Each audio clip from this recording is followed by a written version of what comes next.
रात का वक्त था। सुधा जी, नवीन जी और प्रेम हॉल में बैठकर टीवी देख रहे थे। नीलम किचन में बर्तन समेट रही थी। टीवी पर एक पारिवारिक सीरियल चल रहा था जिसमें एक पति पत्नी अदालत में तलाक ले रहे थे। तलाक का वो सीन देखते ही सुधा जी का पारा 7वें आसमान पर पहुंच गया। हे भगवान, घोर कलयुग आ गया है। आजकल की इन लड़कियों को जरा सा कुछ कह दो तो सीधे कोर्ट कचहरी और तलाक पर उतर आती है। इनमें सहनशीलता नाम की कोई चीज ही नहीं बची। बिल्कुल सही कह रही हो सुधा। हमारे जमाने में पति पत्नी में झगड़े नहीं होते थे क्या? बर्तन तो हर घर में खड़कते, पर इसका मतलब ये थोड़ी ना है कि इंसान अपनी गृहस्थी ही तोड़ दे। ये सब इन टीवी वालों ने ही सिखाया है। डैड, आजकल के लोगों को बस अपनी आजादी चाहिए। शादी का मतलब कॉम्प्रोमाइज करना, एडजस्ट करना होता है। ये बात आजकल की लड़कियां समझती नहीं है। छोटी छोटी बातों का बतंगड़ बनाकर बैठ जाती है। कान खोलकर सुन ले सब। हमारे खानदान में आज तक किसी ने तलाक नाम का कलंक नहीं लगाया है। हमारे यहाँ तो लड़की जिस घर में जाती है वहीं से उसकी अर्थी उठती है, चाहे जो हो जाए। इस घर में तलाक देना और लेना दोनों सख्त मना है। किचन के दरवाजे पर खड़ी नीलम के हाथ से चाय छूटते छूटते बची। बाहर बैठी उसकी सास ये बातें सिर्फ टीवी सीरियल के नहीं बल्कि नीलम को सुनाने के लिए कह रही थी। नीलम की आंखों में गहरी उदासी छा गई। वो खामोशी से सुनती रही क्योंकि वो जानती थी इस घर में उसके वजूद की कोई कीमत ही नहीं है। नीलम दिन भर मशीन की तरह घर और किचन के काम करती थी। रात को जब वो अपने बेडरूम में आई तो उसने सोचा कि शायद आज प्रेम उससे 2 पल सुकून से बात करेगा। नीलम ने आज प्रेम की पसंद की डिश बनाई थी। वो एक उम्मीद के साथ मुस्कुराती हुई बेड पर प्रेम के पास जाकर बैठी। प्रेम, सुनिए ना, आज मैंने आपकी पसंद का वो गाजर का हलवा बनाया था। आपने खाया तो कुछ बताया ही नहीं कैसा बना। हाँ, खाया था, ठीक ही था। देखो, मुझे डिस्टर्ब मत करो, मुझे एक जरूरी मेल चेक करना है। प्रेम, मुझे आपसे एक और बात करनी थी। मैं सोच रही थी मैं घर के कामों से फ्री होकर दोपहर में ऑनलाइन ट्यूशन शुरू कर लूं। मेरी पढ़ाई भी काम आ जाएगी और मेरा टाइम भी। तुम्हें पैसों की कोई कमी है क्या इस घर में?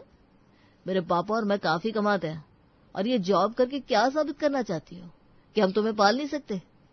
अरे, मेरी माँ ने भी तो पूरी जिंदगी घर संभाला है, उन्हें तो कभी कोई जॉब नहीं करनी पड़ी। बात पैसों की नहीं है प्रेम, बात मेरी अपनी पहचान की है, मेरी खुशी की है। हम एक ही कमरे में रहते हैं पर आप मुझसे बात तक नहीं करते। मैं दिन भर घर में अकेली घुटती रहती हूँ। ओफो नीलम, प्लीज तुम पहले जाकर नहा कर आओ। क्या? हाँ, तुम्हारे कपड़ों से किचन से चौंक और मसालों की बहुत अजीब सी बदबू आ रही है। वैसे ही मुझे सर दर्द है। तुम ये स्मेल लेकर मेरे पास मत बैठा करो, मुझे ये सब बिल्कुल पसंद नहीं है। नीलम का दिल एक झटके में टूटकर चकनाचूर हो गया। जिस इंसान के लिए वो गर्मी में खड़ी होकर दिन भर खाना बनाती है, उसी को आज उसके पसीने से मसालों की बदबू आ रही थी। बिना एक शब्द कहे नीलम रोते हुए उठी और वॉशरूम में जाकर दरवाजा बंद कर लिया। अगले दिन रविवार था। नीलम ने सोचा कि आज छुट्टी का दिन है तो शायद प्रेम उसे कहीं बाहर ले जाएगा या उसके साथ कुछ वक्त बिताएगा। लेकिन प्रेम सुबह से ही अपने दोस्तों के साथ फोन पर लगा था और शाम को भी वो लैपटॉप खोलकर बैठ गया। नीलम से अब और बर्दाश्त नहीं हुआ। प्रेम, आज संडे है, आप हफ्ते भर अपने ऑफिस में बिजी रहते हैं, कम से कम आज तो मुझे थोड़ा टाइम दे सकते हैं ना। हमारी शादी को सिर्फ 6 महीने हुए हैं और हम अजनबियों की तरह रहते हैं। नीलम, मेरा दिमाग खराब मत करो। मैं यहाँ कोई गेम नहीं खेल रहा हूँ, ऑफिस का प्रेजेंटेशन बना रहा हूँ। अगर मैं काम नहीं करूंगा तो क्या खिलाओगी तुम मुझे? मुझे आपके पैसों की भूख नहीं है प्रेम, मुझे एक पति चाहिए, कोई एटीएम मशीन नहीं। आप न कभी मेरी तारीफ करते हैं, ना मुझसे सीधे मुंह बात करते हैं। अगर मैं कुछ कहूँ तो आपको मेरी बातों में, मेरी शक्ल में, मेरे काम में नुक्स नजर आता है। हम दोनों पति पत्नी कम और मालिक नौकर ज्यादा लगते हैं। अच्छा, तो अब तुम्हें इस घर में नौकरों वाली फीलिंग आ रही है। महारानी जी, तुम्हें रोज रोज घूमने जाना है, पार्टीज करनी है। मेरे पास तुम्हारे इन फालतू ड्रामों के लिए टाइम नहीं है। अपना दिमाग घर के कामों में लगाया करो, ये फालतू की बातें सोचना बंद कर दो। अगर मैं इतनी ही फालतू हूँ प्रेम, तो आप मुझे छोड़ क्यों नहीं देते? हम दोनों अलग अलग इंसान हैं। जब हमारी दुनिया, हमारी सोच, हमारे रास्ते ही अलग है, तो आप मुझे तलाक क्यों नहीं दे देते? तलाक शब्द सुनते ही प्रेम की आंखों से खून उतर आया। Shut up! दोबारा ये शब्द अपनी जबान पर मत लाना नीलम। तुमने कल रात मम्मी की बात नहीं सुनी थी? इस घर में तलाक देना मना है, तलाक का नाम भी लेना मना है। जैसे मेरी माँ आज तक इस घर को निभाती आई है, वैसे ही तुम्हें भी निभाना पड़ेगा, समझी तुम? प्रेम गुस्से में दरवाजा जोर से पटककर कमरे से बाहर चला गया। नीलम वहीं बेड पर गिरकर फूट फूट कर रोने लगी। कुछ दिन और बीत गए। एक शाम प्रेम अपने कमरे में शीशे के सामने खड़ा होकर परफ्यूम लगा रहा था। वो अपने दोस्त की पार्टी में जाने के लिए तैयार हो रहा था। तभी नीलम भी एक बहुत ही सुंदर सी साड़ी पहनकर तैयार होकर कमरे में आई। उसने सोचा कि शायद आज प्रेम उसे अपने साथ ले जाएगा। आखिर शादी के बाद वो कभी उसके साथ नहीं गई थी। ये तुमने साड़ी क्यों पहन ली और तुम तैयार क्यों हो रही हो? आप ही ने तो कहा था आपके दोस्तों की पार्टी है, मैं भी आपके साथ चल रही हूँ। घर में बैठे बैठे मुझे भी बहुत घुटन होने लगी है, थोड़ा बाहर निकलूंगी तो अच्छा लगेगा। मैंने तुम्हें अपने साथ चलने के लिए नहीं कहा था। मेरे दोस्त और उनकी वाइफ बहुत मॉडर्न है। तुम वहां साड़ी पहनकर एक टिपिकल हाउस वाइफ की तरह अजीब लगोगी। तुम वहां एडजस्ट नहीं कर पाओगे नीलम। अजीब लगूंगी? मैं भी पढ़ी लिखी हूँ प्रेम, और पत्नी हूँ आपकी। आपके दोस्तों के सामने मुझे ले जाने में आपको शर्म आती है? तभी दरवाजे पर सुधा आ जाती है। नीलम बेटा, एक अच्छी पत्नी वो होती है जो पति के पीछे पीछे मटर गश्ती करने के बजाय घर संभाले। पति दिन भर काम कर करके दोस्तों के साथ थोड़ा दिमाग हल्का करने जा रहा है और तू उसके पीछे पीछे जाने की जिद कर रही है। जा जाकर किचन में बर्तन पड़ा है, साफ कर। देखो, मम्मी सही कह रही है। तुम घर पर रहो, मैं लेट आऊंगा और मुझे फोन करके डिस्टर्ब मत करना। प्रेम कमरे से निकल गया। नीलम अपनी नई साड़ी में वहीं शीशे के सामने खड़ी रह गई। उसकी आंखों से आंसू छलक पड़े। उसे एहसास हो रहा था कि वो इस घर की बहू या पत्नी नहीं, बल्कि सिर्फ एक अनपेड नौकरानी बनकर रह गई है। अगले दिन सुबह नीलम किचन में काम कर रही थी, तभी उसकी माँ राधा का फोन आया। नीलम ने फोन उठाया तो उधर से उसकी माँ रो रही थी। नीलम बेटा, तेरे पापा बाथरूम में फिसल गए हैं, उनके पैर में चोट आई है। डॉक्टर कह रहे हैं फ्रैक्चर हो सकता है। क्या? पापा गिर गए? माँ रो मत, मैं बस आ रही हूँ। नीलम हॉल में आई, जहाँ सुधा जी सोफे पर बैठकर मैगजीन पढ़ रही थी। मम्मी जी, वो पापा बाथरूम में गिर गए, उनके पैर में चोट आई है, प्लीज मुझे मायके जाने दीजिए, मेरा मन बहुत घबरा रहा है। अरे गिर गए तो क्या हो गया? बुढ़ापे में हड्डियां कमजोर हो जाती है, फिसल गए होंगे। डॉक्टर को दिखा दिया ना तेरी माँ ने। अब तेरे वहां जाने से उनकी हड्डी थोड़ी ना जुड़ जाएगी। मम्मी जी, आप क्या कह रही हैं? वो मेरे पापा है, मुझे उन्हें देखना है। मैंने कहा ना, कहीं जाने की कोई जरूरत नहीं है। अभी 1 घंटे में तेरे पापा जी के खाने का टाइम हो जाएगा। उनके लिए गरम गरम फुलके कौन सेकेगा? मैं इस उम्र में गैस के आगे खड़ी होंगी क्या? जा जाकर आटा गूंथ। छोटी छोटी बातों पर मायके भागने की आदत छोड़ दे अब। नीलम तड़प उठी। उसे रोते हुए तुरंत प्रेम को फोन लगाया और सब कुछ बताया, पर प्रेम का जवाब सुनकर उसके पैरों तले जमीन खिसक गई। नीलम, फालतू का ड्रामा मत करो। मम्मी ने जो कह दिया वही फाइनल है। पापा के खाने का टाइम छोड़कर तुम मायके जाओगी? चुपचाप घर का काम करो और फोन रखो, मेरी मीटिंग चल रही है। प्रेम ने फोन काट दिया। लेकिन आज नीलम का मन नहीं माना। वो बिना किसी की परवाह किए चुपचाप घर से निकलकर मायके पहुंच गई। ललित बेड पर बैठे थे, उनके पैर पर पट्टी बंधी थी। नीलम उन्हें देखते ही गले लगकर रोने लगी। पापा, ये क्या हो गया? कैसे चोट लगी? आपको बहुत दर्द हो रहा होगा ना? अरे नहीं बेटा, इतना मत घबरा, चोट ज्यादा नहीं आई, बस मामूली सी है। पैर फिसल गया था तो डॉक्टर ने पट्टी बांध दी है और कहा है 2-3 दिन ऐसे ही बंधे रहने से ठीक हो जाएगा। तभी पीछे से राधा नीलम के लिए चाय लेकर आई। अभी पापा बेटी का भरत मिलाप खत्म हो गया हो तो चाय पी ली जाए। नेहा बेटा, देख मैं तेरी फेवरेट नमकीन भी लाई हूँ, चाय के साथ मैंने बनाई है। हाँ बेटा, चल चाय पीते हैं। अभी चाय की चुस्कियां ली ही जा रही थी कि अचानक दरवाजे पर जोर से घंटी बजी। राधा ने दरवाजा खोला तो सामने प्रेम और सुधा जी गुस्से में लाल पीले खड़े थे। वाह समदन जी, वाह, क्या कमाल के संस्कार दिए आपने अपनी बेटी को। सास के मना करने के बावजूद बिना बताए घर से भाग आई। समदन जी, शांत हो जाइए, बच्ची है वो, मुझे चोट लगी थी इसलिए घबरा कर आ गई। आप तो बोलिए मत पापा, आपकी बेटी को ससुराल में रहना आता ही नहीं।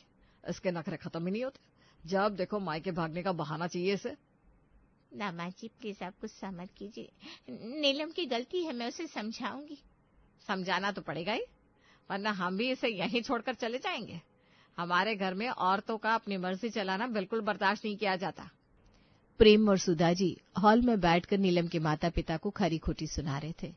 नीलम अपनी माँ को हाथ पकड़कर अंदर किचन में ले गई। नीलम की आंखों से आंसू रुकने का नाम नहीं ले रहे थे। मम्मी, मुझे उस घर में वापस मत भेजो। वो लोग मुझे इंसान ही नहीं समझते। प्रेम मुझसे बात तक नहीं करता, हर बात पर मेरी बेइज्जती करता है। वहां मुझे घुटन होती है मम्मी, मैं मर जाऊंगी घुट घुट कर।